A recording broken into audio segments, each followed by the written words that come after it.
Hello and welcome to another video by AIA Contract Documents. In this video we're going to be discussing the topic of what architecture firms should be thinking about as they look to reopen their offices. My name is Mike Koger and I'm joined by my colleague Jimmy Germano. We're both staff attorneys for the American Institute of Architects in Washington, D.C. and we work in the Contract Documents Department. We are very happy to have two guests join us on this video, both of whom have been thinking quite a bit about the topic of reopening with regard to their own practice recently. We are joined by Joelle Jeffcoat, who is the Regional General Counsel at Perkins & Will in North Carolina. Joelle is an attorney and an architect. We are also joined by Michael Prifty, who is the Managing Principal with BLT Architects in Philadelphia. Both Joelle and Michael are fellows with the AIA, and both are on the AIA's Risk Management Committee. As always, we can't give legal advice on this video, and nothing you hear in this video is a substitute for consulting with an attorney who is licensed in your jurisdiction who can talk with you about the specific issues that you are facing. And with that, Jimmy, I will turn it over to you. Thanks, Mike. So before we get into the sort of the substance of what we're talking about here, I wanted to give an opportunity to Joelle and to Michael to maybe introduce yourself a little bit more than the introduction that you received from Mr. Koger. So if you could maybe just a couple of lines about who you are, what you do, and the things you're working on in your architecture practices, that'd be great. And I guess I'll open it up first to Joelle. Well, thanks. As Mike Koger said, I'm one of the team of lawyers at Perkins & Will that serve our organization firm-wide. I'm Regional General Counsel, so I work closely with our General Counsel on all kinds of matters affecting the firm. That ranges from project delivery challenges and strategy through to claims, contract reviews, right now dealing with all things COVID. So I'm also fairly active at the American Bar Association Forum on Construction Law, and I serve as the incoming chair for the design division of the Forum on Construction Law. I'm also active in the Large Firm Roundtable General Counsel group, and I'm on the Risk Management Committee for the AIA. Awesome. Well, thank you. And Michael Prifty? Well, thanks for having us. I am the Managing Principal at BLT. We're a 40-person firm with a single office in Philadelphia. On my second half of my time, I actively lead projects, predominantly mixed use and multifamily, with a healthy dose of higher ed and transportation projects. With a third half of my time, I, like Joelle, am actively involved in the AIA, currently on the Risk Management Committee, prior stints on the National Ethics Council and the AIA Trust. In the local chapter, AIA Philadelphia, I'm the chair of the Fellows Committee. Thank you both, and thank you for being here today. I know this is a really important topic, and it's front of mind for a lot of architecture firms and just members of the construction industry generally right now as states and localities begin to open up a little bit more and businesses get going, albeit looking a lot different than they were perhaps 6 months ago. Just to give some context for where we are, we're recording this video, today is May 15th, so we are right in the middle of the reopening portion, it seems like, from the COVID-19 pandemic. So we're going to, like Mike Koger said, we're going to talk today about some risk management strategies for reopening and just sort of things to consider. And with that, I'd like to draw on both of your expertise in that regard. We're going to start first with talking about sort of how to reopen a design firm, the things to consider, the issues that might come up, how to handle those various issues. And for a lot of these, I would imagine some just may raise more questions than answers, but that's probably the point for where we are right now. And then with the second half of our discussion today, we'll talk about more project-specific issues. So with that, I guess I'll direct my first question to Joelle. And my question is, taking a step back and looking at a 30,000-foot view first, what's the biggest risk that you see in reopening an architecture firm? I think the biggest risk, yeah, well, I don't know that reopening challenges are specific to architecture firms. I think every business is facing this. But I think the biggest risk is not thinking it through. If you haven't done a lot of planning, I think that's going to open you up to the most risk. It is an important matter for every business leader to really put thought into gathering as much information as possible, looking at every aspect of your firm's operations, whether it's in one location or multiple locations, and then gathering as much information as you can from the resources that are out there to develop your own strategy and plan that gets communicated to your office. I think a lack of planning is going to be the biggest risk. I would add that the biggest benefit from a great plan is the assurance you give your design team. You know, we're a people-based business, and when people feel comfortable and secure, they will do great work. I think those are fantastic points. Joelle, you mentioned something, and I want to ask a follow-up question on it, if that's okay. And you said sort of focusing on the plan and having a cohesive strategy is sort of the biggest thing that firms can do. So in that regard, what are some elements of a plan that firms should include or should at least consider? What types of things should go into that plan? Well, the AIA actually has a really great resource that has been put together as a starting point for that. So thanks for teeing that up, Jimmy. And I know you want to share that resource too, so that's a bit of a leading question, but a good one. I think that that part of that strategy needs to start with probably a checklist of sorts, going through and identifying what information's out there, what's applicable in your local jurisdiction that's governing where your office is located, and then going through that checklist to create a plan that is usable in each location. A business like ours that crosses, you know, coast to coast in the United States and beyond into Canada and abroad, we're having to look at it from many different viewpoints. We can't have a one-size-fits-all answer. And I think a lot of members of the AIA have firms that have more than one location, and that's the truth. They have to look at it from each direction. So I think having a starting point in gathering the materials that are available, in addition to the AIA's resource, we also have OSHA has put out some guidance paper on considerations for employers, and that should be reviewed. And there's also some other terrific resources out there, but I think starting by gathering as much information is going to be the best starting point for firms. I'd add that sharing that information is really effective.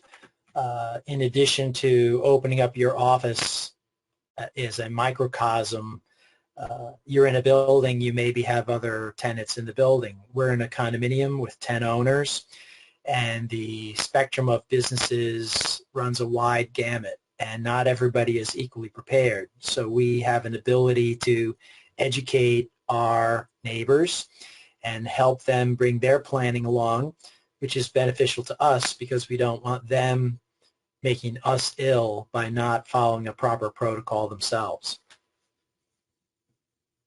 That's a great point. I think a lot of firms might consider, communicating is very important, communications with employees and those within the firm, but that's a great addition to say communication with the sort of the outside world and your neighbors is very important as well. It's something I hadn't thought of, certainly in the lead up to this video for sure. And in that regard, I guess we'll sort of segue for a second into the communication aspect of it since we're kind of there. How are you communicating, I guess, to both of you, how are you communicating with your employees and the other, the members of your firm, your design teams about reopening and what's going on and what decisions are being made, et cetera? And I guess I'll go to Joelle first. Well, we started back when we implemented working from home with weekly updates from our CEO from his home. So he does a broadcast every week, firm-wide, that everybody can tune in to listen to. And it's recorded and made available to everyone if they can't attend due to, project or other obligations. So that's turned out to be an excellent tool. He receives questions by email that come into an anonymous inbox where people can ask him anything that's on their mind. and he is able to answer those questions that probably are common questions that a lot of people have, and be able to maintain regular communication with everyone. And that's really proved to be an excellent unifying hour per week for the whole firm to gather and listen. It's just a 30-minute update.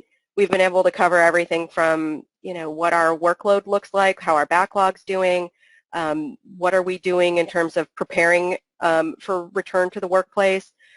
He's able to give timelines that, are of course subject to change, but to be able to manage expectations. We all talk in practice about managing our clients' expectations.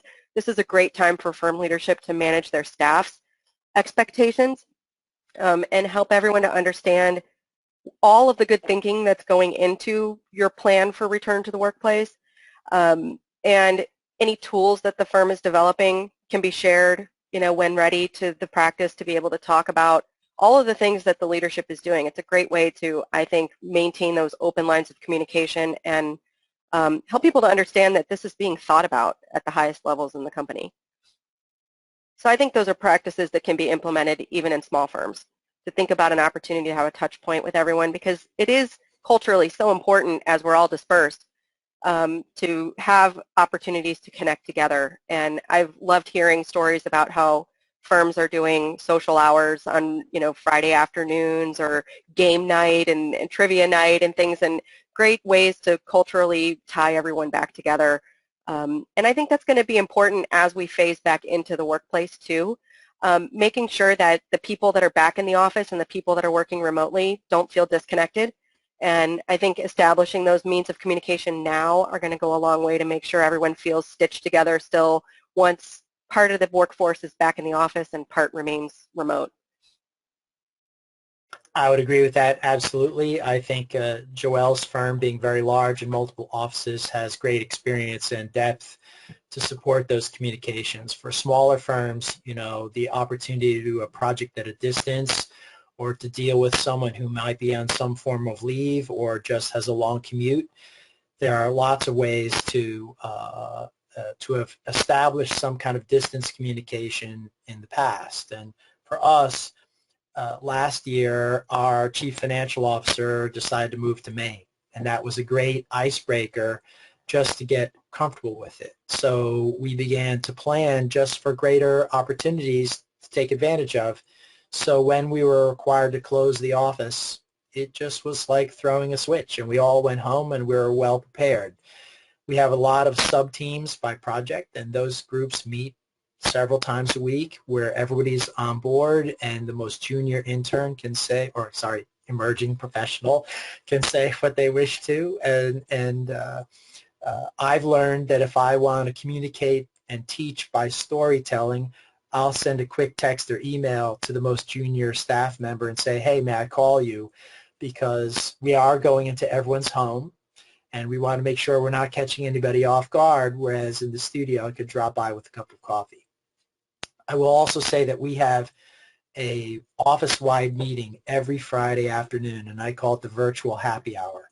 And we try to keep this pretty lighthearted, but at the beginning we'll convey what our immediate plans are for a potential return. In our case, we think that's not till middle or late June at the earliest. So lots of advance notice keeps people very comfortable and happy. Sure. And it sounds like maybe transparency and open lines of communication are going to be very important regardless of the circumstance. It sounds like for both of your firms it's going to be a priority. And Mike Koger, it looks like you maybe had a question. I do. So I've been in dozens of architecture offices in my life. I've worked in a couple of them as well. And every office I've ever been in is very open plan. I assume the offices that you work in are open plan as well. Are you, fairly safe assumption. I'll start with Joelle, with you first. Is your office or is your leadership of your office thinking about doing anything from first, I guess, from a temporary standpoint to kind of deal with COVID-19 issues from an office planning standpoint? And then are you also thinking about kind of longer term projects for maybe how to retrofit space? Yeah, I think every firm is probably facing the same design challenge, and it's one where we're each having to we have to look at each office, because each of our offices, of course, is different in its layout and its design. But maintaining social distance is important, and that's part of, I think, every tool and resource that you read out there about returning to work focuses on social distancing. So that's definitely on everyone's mind right now, and it is not only something that we're looking at in our own workplaces, but it's part of services that we're offering to our clients to help them to look at their workplace, to understand how they can return to work safely and while maintaining social distancing. So we're looking at, and I think this is very consistent with the checklists and guidance that I've seen at OSHA and AIA and other publications that talks about looking at sanitation and cleaning, whether you're going to implement, well, certainly making available to your employees cleaning products so that they can be sanitizing and cleaning their work surface in their own immediate workstation, but also having commercial cleaning service available to come in on a regular basis to clean the office. So it's a two-pronged approach to cleaning and sanitization. Looking at making sure that, if you do have a layout where you're more compact than 6-foot separation, that you're going to have to look at how to stagger people and be able to spread people out more. If your workstations are able to be moved, to go ahead and do that in advance of the return to the workplace. I think most businesses are looking at a staggered return to work in some fashion. Obviously, first and foremost, conforming with what your local jurisdiction says about returning to work, but once you're given the green light to move back into the office, looking at maybe not doing it all at once, certainly starting with certain employees and then and probably making that on a voluntary basis. Obviously we want to make sure that the people that are most comfortable in going back to work are given the opportunity, and I think this is, again, this opportunity for the employer to be a compassionate employer in thinking about people's needs, people's comfort level in returning to work, more important than anything else, and offering the opportunity for people to come back in when they feel comfortable. But I think generally speaking, what I'm hearing from other firms, in addition to our own, is planning for a return in stages. So you'd have maybe 1/3, as just an example, of your office in the workplace, maybe for the initial period, followed by another third maybe returning. And in some cases, you may find that some firms may take an internal look around and decide that having some remote work situation long-term or even permanently isn't a bad thing, and that actually helps to encourage work-life balance. So the idea that you can consider either on an individual case-by-case basis having some staff permanently working remotely, or looking at an approach where you may have people working certain days of the week so that you don't have a large volume of people in an office at a given time, or taking into account people's travel schedules, realizing that we may not actually ever have to work at full capacity. So there's a variety of different ways that it can be looked at, but I think those are all considerations for each firm to be thinking about. All the above, I would say. And I would add that you have to recognize that your planning will be fluid. In our case, regulations aren't published yet we have to begin to plan. In our case, to establish social distancing in a tight studio, every other desk and diagonally distant desk assignments are relevant, which challenges the notion of team building and internal collaboration. We've concluded that our client, consultant, and contractor meetings will continue to be virtual, so we'll put several workstations, again, subject to distancing, in our conference facilities, and integrate that planning with our cleaning crew and the rest. We're in our 4th draft of planning. We thought, we'll alternate by principal leadership. Then we thought, we'll alternate by project assignments differently. Then we thought we might alternate by phase of work, figuring that construction administration might easily be done from home, but construction documents better done in a team atmosphere. All that is very fluid, and it will change regularly, and it begs the question of whether or not our staff is willing to come in and think that that risk proposition in their own personal situation is worth it. And we know that's not going to be the case. So I think the new norm will be a significant amount of work that's still done virtually, and we want to meet that and grow that opportunity. Yeah, that's some great points there. I'm just thinking personally of our office. We have a situation where everybody comes into work on Tuesdays, and then everybody teleworks. Not everybody, but almost everybody teleworks on Wednesdays. So it's a vacant office pretty much on Wednesdays. In normal times, just some basic staggering of those things would help out tremendously. And I know you guys are... Please go ahead. I would add, I can't speak for your... We've been to 1735, so we know that everyone will crowd onto a bank of elevators, and staggered start times and work schedules are appropriate. In our case, we can only fit 2 people per elevator, and we have 2 elevators. So we're working with our neighbors to stagger their overall start time, as well as individually within that firm, how they stagger start time.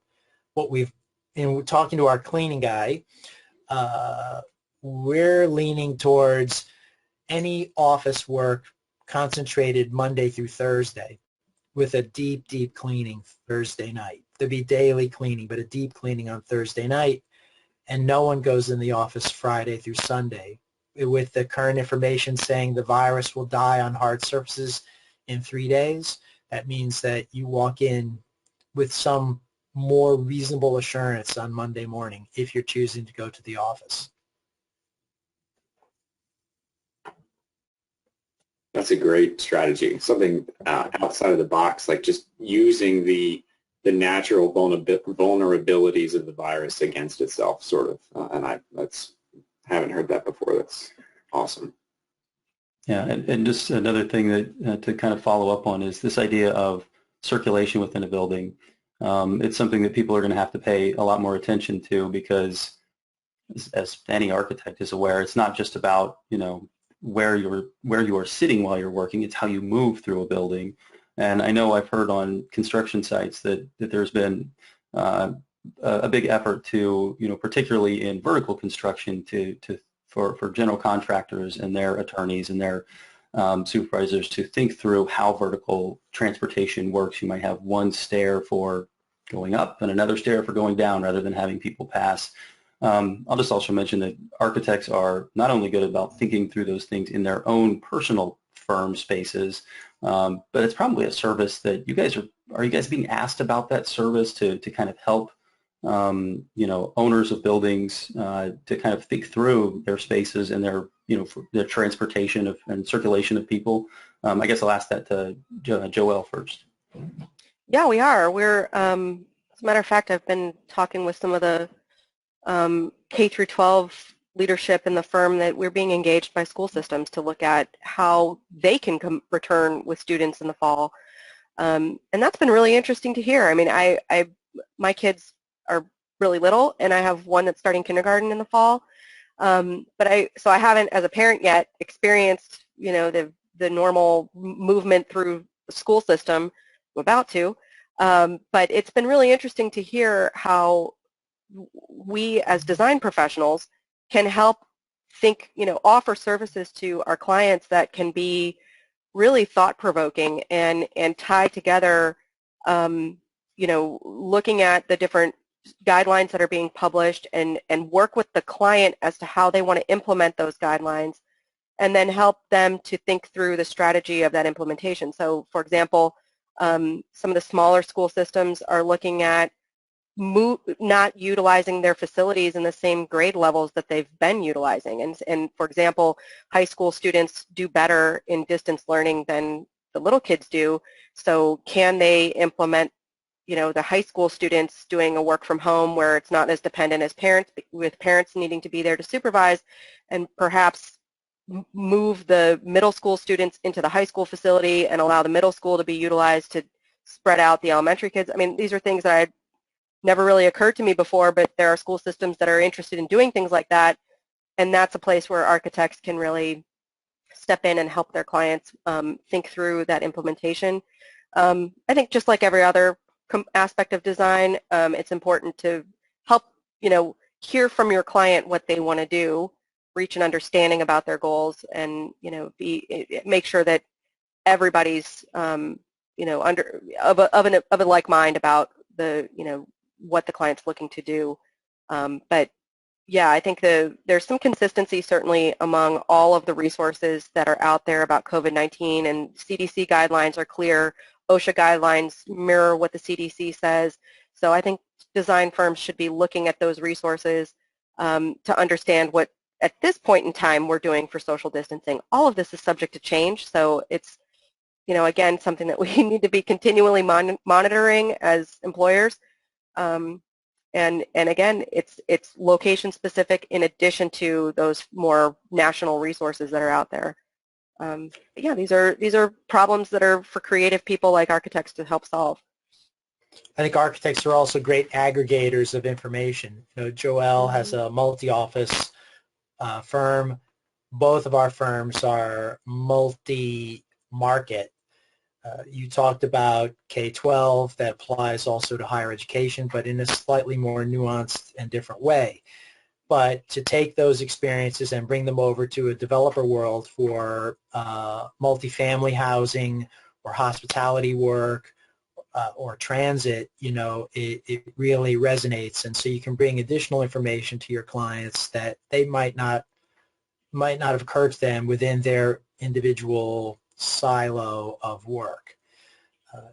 There's in today's Wall Street Journal, there's an article about architects rethinking single-family homes for themselves and how they, in these great shared spaces, they have no ability to have multiple office meetings for two spouses working concurrently from home. There's a notion that more storage in the kitchen might be appropriate because you're going to stock up on more food supplies, reversing a trend of eating out all the time. What about touchdown space within your apartment? And of course, the notion of amenity and all kinds of shared social space is going to be completely different. Yeah, I know Jimmy has seen me on a number of videos. I'm constantly changing rooms in my house because I have a 3-year-old chasing me, and I'm trying to avoid her being on our videos. So I can definitely understand and relate to the idea of, yeah, exactly. I think we're all going to be starting to think about homes that have a designated space for work at home. I wanted to maybe touch on one more topic here as we sort of begin to wrap it up a little bit, and that's maybe something that's a little bit more dry, but just as important as what we've been talking about. That's employment law and employment liability. So have either of you given any thought to the potential employment issues that might arise in reopening? And we sort of may have touched on a couple of these tangentially already, but like HIPAA issues or OSHA regulations that might come into play, workers' comp that might be triggered here. What types of things are you and your firms considering in this regard, and how are you dealing with that? I guess I'll go to Michael first. Well, I may co-opt the remark that Joelle would make is we talk to our attorneys. We're not expert in that kind of law, and we recognize we really need some sound guidance. And our own counsel, outside counsel, has said regulations aren't all published yet. We can't land that plane. So again, we've gone through several drafts. We've acknowledged to our staff that we are planning for this, and we do the best we can under the circumstances. We're very conscious about HIPAA, not only within our office, but 2 of the other businesses in our building are very HIPAA strict, shall we say. So the notion of temperature taking in the lobby of our building is fraught with disclosure peril, shall we say. OSHA, always looking to learn more about what I don't know in that regard. And workers' comp, I think, is very indeterminate, at least in Pennsylvania. Not quite sure how that's going to turn out. Great job. I have nothing to add. I've learned a lot from you, Joelle. I love it.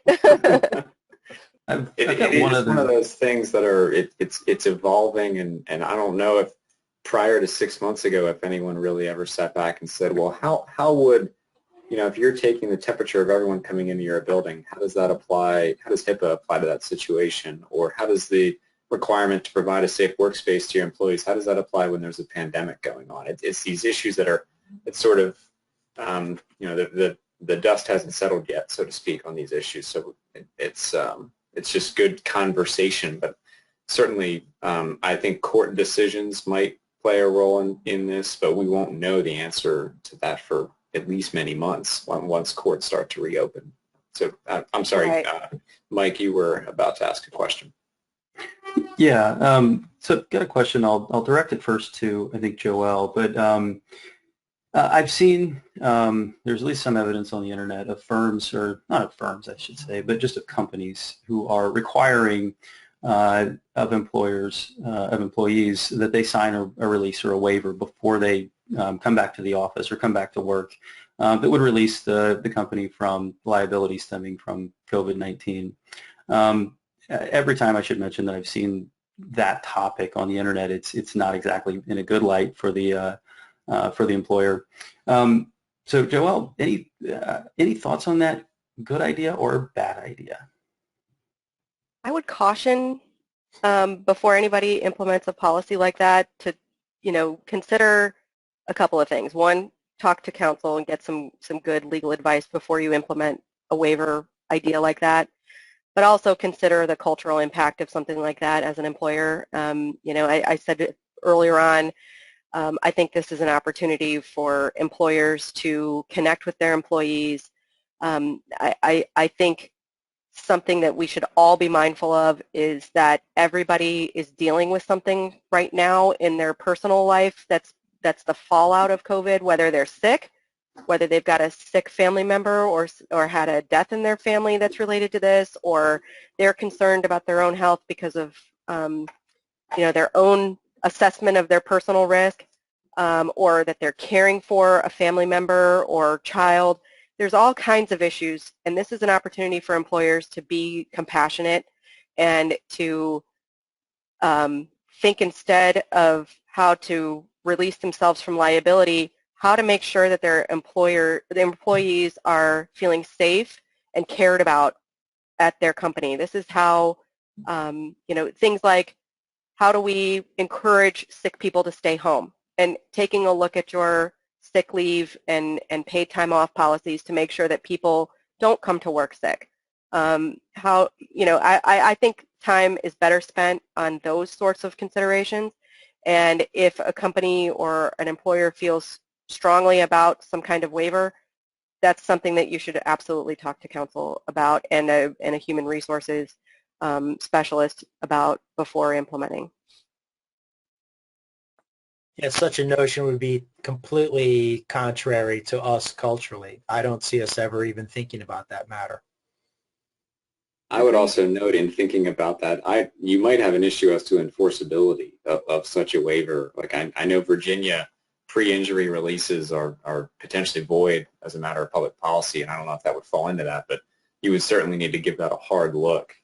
And sort of as a quick aside, before I came to the AIA, I was a litigator at a private firm and did some work for insurance companies, and I read a statistic once that sort of I thought about as Mike, as you were asking this question, and that's I don't know if this is true, but I heard this stat once, and it kind of comes into play here. If an insurance carrier once did a survey of all of their med-mal cases, and they said that they could not find a single instance where a plaintiff sued a doctor who was simply nice to them. That they never went in and said, you know what, I really, really liked my doctor, but I had to sue them anyway.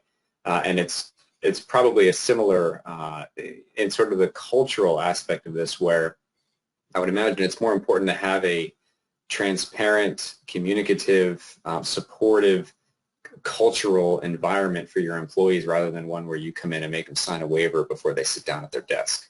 You're sort of asking for it a little bit. Yeah. That's interesting. It's a really good point.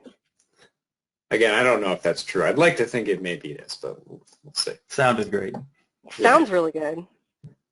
I wouldn't want to sue my friend or someone that cares about me. Yeah, exactly. With that, I think those are pretty much all of the questions that I wanted to ask. I'll pause for a second and give the mic over to Mike Coger and see if he wants to ask any sort of follow-up or closing questions here before we wrap it up. I don't really have any closing questions. Maybe we should give Michael and Joelle an opportunity if they have a last word on reopening architecture firms. Sure. I'll go to Joelle first. Any closing remarks? I would just reiterate where we started to say that there's a lot of really good and important resources out there that should be reviewed. And the most important thing that an architecture firm's leadership can do is to plan ahead, understand that that plan needs to be fluid, and that, here on May 15th, we don't know what June 15th is going to look like, or even, June 1st. So be prepared, plan ahead, communicate that plan as best as you can to your entire firm, and help them to understand that you're being thoughtful about this and that your plan is, of course, subject to change, but that you want to let them know what you're doing to prepare for a time when you can all feel comfortable coming back into the workplace.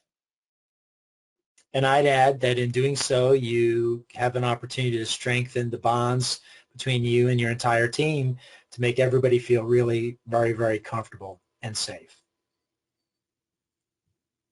That's a great point.